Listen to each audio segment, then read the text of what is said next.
I recently started like doing regular workouts again as opposed to just trying to stay active. Yeah. And I did like an upper body workout earlier this week, and I cannot lift my arms above my head. All right, then I'll be by vote too. So I've been we're both one. like turning like this the whole time because I'm just. Right. How are you? I'm great. Glad to hear it. I'm great. Yeah. You say you've had a heck of a morning.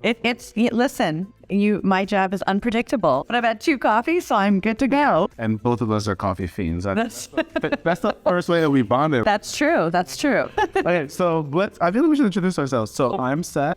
I'm Sara. Sara, what is your official title here at Ranken, Jordan? I'm the outpatient social worker. For 7 or 8 years was an inpatient social worker, and then I had my daughter, went on maternity leave, and when I came back, I became the outpatient social worker. And I'm also the social work field instructor for students. I feel like I'm one of the few people at Ranken who, sort of has gotten to know everybody because I have sort of been involved in now all of our program. We take social work master's level students, and they're here for quite a long time. They're here for usually 2 semesters of school. So it's a pretty intense practicum experience, but I love it. It's actually been, I feel like as beneficial for me as I hope it is for them. Yeah, and being kind of moving into transitioning to the world of motherhood and kind of that, and like learning how to be patient with people who doesn't know. You know what? That's actually, I didn't even think about it like that. I pick for all of it. Yeah. I love that. So how long have you been not only a social worker, but also specifically with Ranken, Jordan? I came in April of 2014. Actually, I remember it was April 9th, 2014, which was Cardinals' home opener that day. I actually moved here to St. Louis for this job. Oh, wow. I am from Connecticut originally. My family's there, but I was not finding the social work opportunities that were really feeding my soul. And I really wanted to do medical social work. And I have some family in the St. Louis area. And so I had some family saying, why don't you just look around and see what's available here? And I think the stars kind of aligned, and I was able to interview at Ranken, Jordan. Moving to St. Louis was definitely kind of driven by coming to Ranken, Jordan. And what feels most like home? Oh, this is home. So I think part of that is I have found my career that I love here. I met my husband here. I had my child.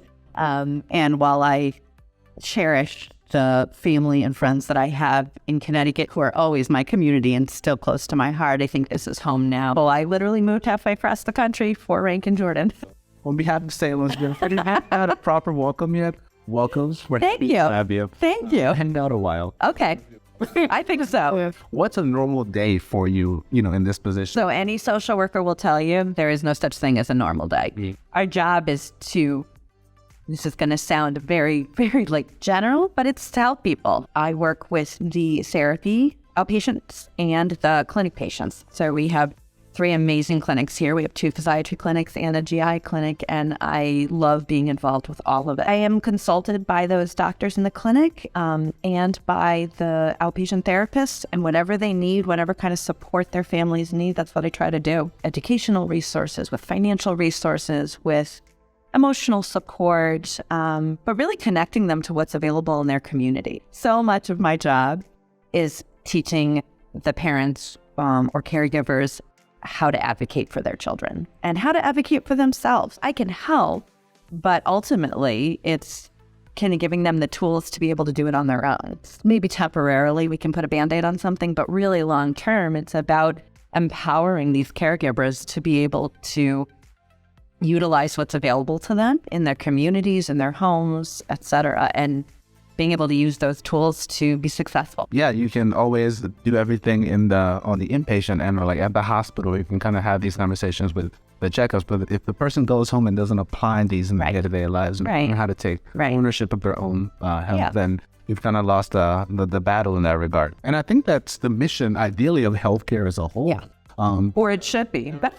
We have a little joke in our office, and I'm sure many social workers and other healthcare providers can relate, that we wish we could just wave our magic wand and fix it all. Because sometimes, you see these families who are going through the worst points in their life, and you think, God, I wish I could just wave my magic wand and make it better. You're kind of faced with the impossible, and you have a desire to kind of do the impossible is what makes you so good at it. But walking that back and recognizing that There's limitations and we're only human. Gosh, I cannot get in your shoes. So I guess my next question, is there like something that's happened or like a certain interaction or something that literally, resonated with you that you say, hey, these are the kind of experiences that keep me doing this job. These are the things that make this job worthwhile. Oh, there's like 1,000 of those. You don't take this job for a paycheck. You take this, like you said, because you're passionate about it and because you really do want to make a difference. And I don't think that's just true of social work. I think that's everyone that works at Ranken Jordan.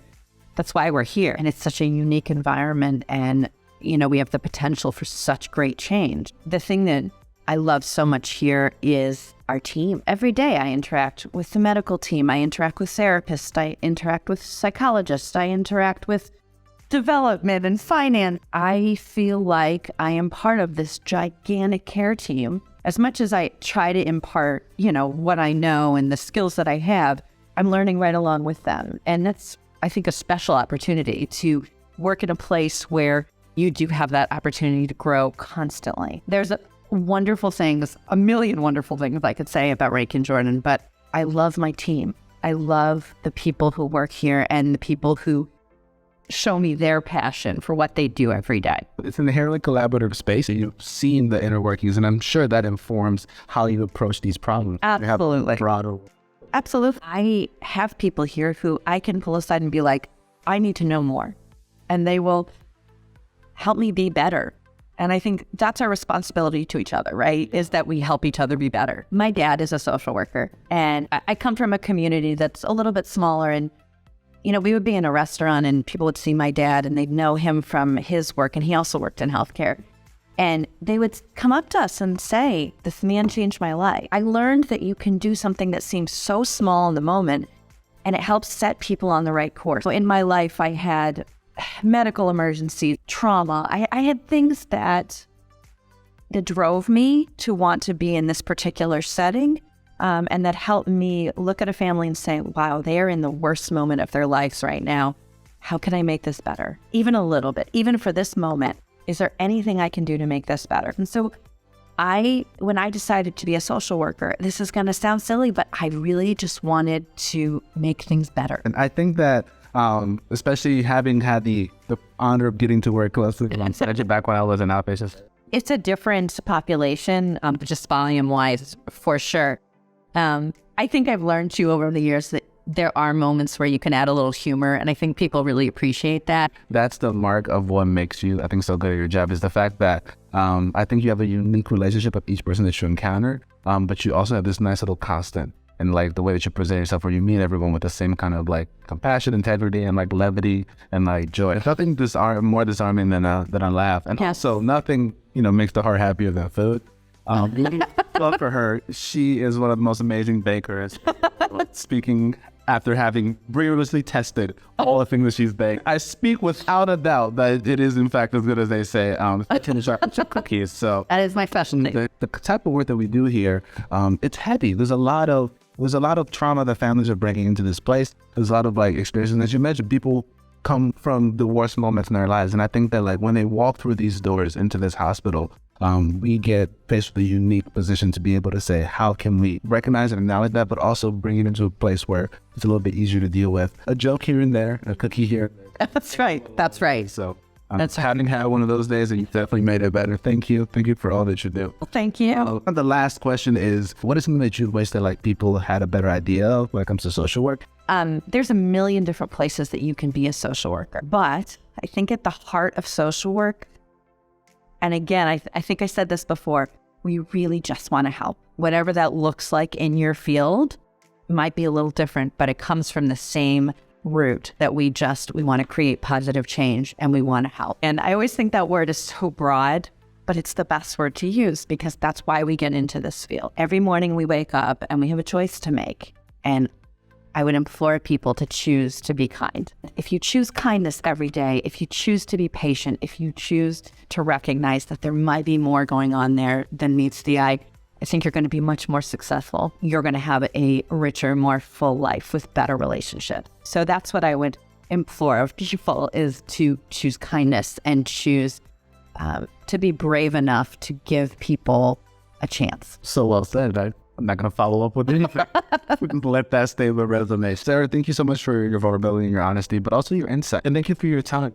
It's my pleasure. It's my pleasure. Happy Social Work Month. Exactly. And hopefully we get to chat again sometime soon. My pleasure. Bye. Bye.